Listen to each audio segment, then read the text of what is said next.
Tell your friends! Tell your friends about Hooks and Ladders, but also about songstudio.ca. You can get all kinds of information about songwriting, tips, and all kinds of stuff. Anyway, like, follow, and subscribe. That's what we need. That's what you need.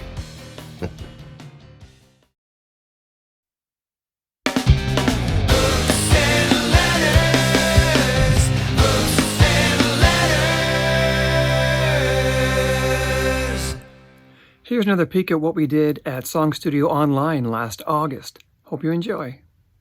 Belize has been Belize has been a big part of your life. You made it a big part of your life. Did it start out as a vacation when you first went down there? Tell us about what happened. Yeah, okay, it was in the 90s. My girlfriend at the time said, let's go to Belize. And I was like, I said this thing that everyone says, where's that? And it's down below Mexico and beside Guatemala. And I was like, okay, and we went. And I really thought it was great. And then years later, I kept thinking about it. I thought, I'm going to go back there. And so I went back again. I went back again and again. And then it just turned into, I started helping out with doing some work with a school down there. But I also got really into the music down there. Yeah. And this style of music and of the people, of a culture of people called the Garifuna. And so I started following this band called the Garifuna Collective. And then I was just like, had this crazy idea where I like to like aim high, you know? And so I was like, I'm going to make an album with that band. And I went to Belize and I tracked them down and I found them and I found their studio and their producer. And I said, we should make a record together. And they listened to my music and they were like, no, because like they think Canadian singer-songwriter music is lame, and I convinced them that it wasn't, kind of, and that if we combined our music, it would be an interesting hybrid, and I convinced them to do it, and it was a challenge because they didn't trust me, I don't think, for a little while at first. And then it worked, and then they were into it, and and then they came to Canada, and we played we played like Edmonton, Winnipeg, Calgary, all the folk festivals and stuff, and it was an incredible adventure. Yeah, it really, really is such a beautiful project. The music is so lovely, and it really is an interesting hybrid of this music that's foreign to me, but also this music that's very familiar to me, and it's very enjoyable to listen to. And when we want to talk about songwriting, I went there with no songs, nothing. I didn't take a guitar. I took nothing because I thought, if I'm going to do this with them, it has to happen in the moment at the time, right? I'm not going to show up with already written songs. So, yeah, it was tough and interesting, and they record music completely different than we do. Like in the studio, they think all my ideas were like cheesy, so we would do it different ways, and yeah. Like, what kind of ideas would they think are cheesy, and how would they do it? Well, I remember the first day I went in, there was Ivan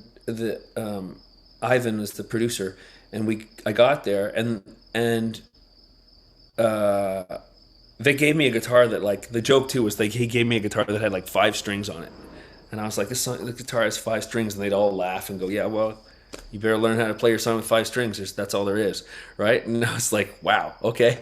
But they took I had an electric guitar, and they took the jack out of the electric guitar and plugged it like straight into like a PC computer, like the interface on a computer, and like going into a DI basically, right? And you imagine an electric guitar in a DI, yeah. It's like the worst tone.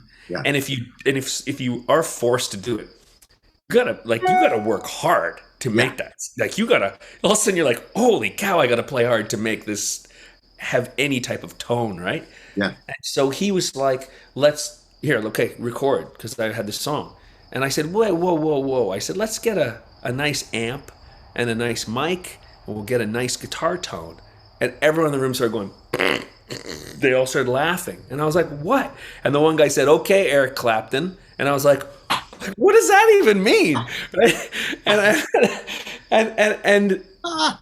And they basically, I started learning that they thought that idea of getting a great guitar tone was cheesy. That to them was like us, like Britney Spears. They were like that would be like what America sounds like. Yeah, exactly what you just said. And I was like, wow. And I'm like, and then I thought, what do I do here? Because I'm not cool with this tone. Yeah. And I thought, okay, Danny, you didn't come down here to argue, so let go and do whatever they say. And so I was like, okay, let's do it. And I was just playing this song, a song called What Color? Yeah, I was going.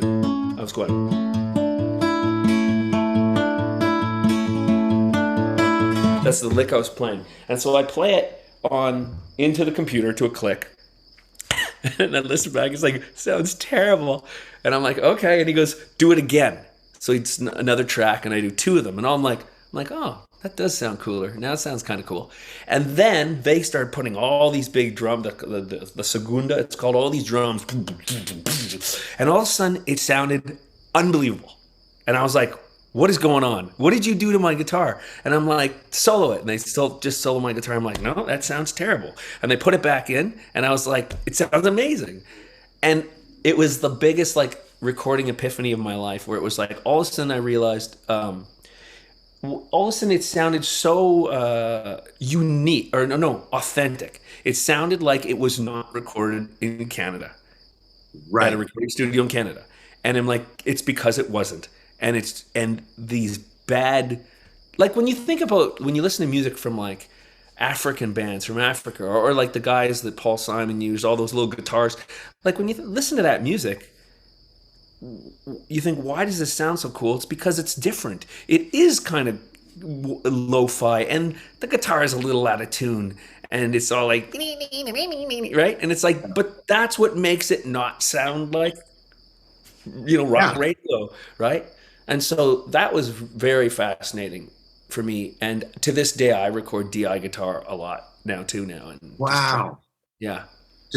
And when you think about it, if you take the time to make a guitar sound good, right, through an amp, good sounding guitar, Eric Clapton, and you put it through an amp, and you make it sound good and full and rich, but you also do that with the kick drum. You make it sound big, and then you do it with the snare drum, and you make it sound fat, and then et cetera, you go all down the line, you end up with this big fat sounding thing, which could be something for sure, but instead of sort of trying to fit stuff around, like, some things have to be small in order for the other stuff to be there, and so go ahead, sorry, I didn't mean to. No, it just, you see the conclusion I'm getting to. It makes sense to do that, actually.